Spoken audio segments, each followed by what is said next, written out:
So இப்போ எங்கே இருக்கோம் அப்படின்னு சொல்லி பார்த்தீங்கன்னா கூர்க் அப்படின்னு ஒரு ஊரில் இருக்கோம்.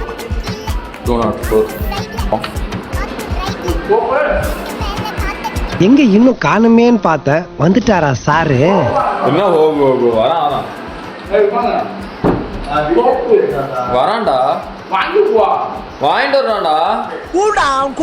ஒரு பெட்டில் ஒரு 4 பேர் அப்படியே தூங்கிக்கலாம். அப்புறம் இந்த இடத்துல ஒரு சேரு, சும்மா அப்புறம் டீ பாய். இங்க ஸ்டைலா காஸ்டியூம் போட்டு சூப்பரா நிக்கிறாரு. இவன் தான் எங்க அமிதாப் மாமா. என்னடா டேய்,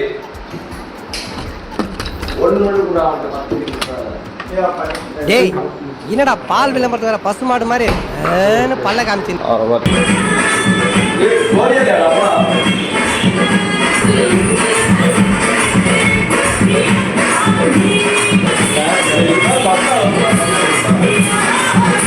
Yeah.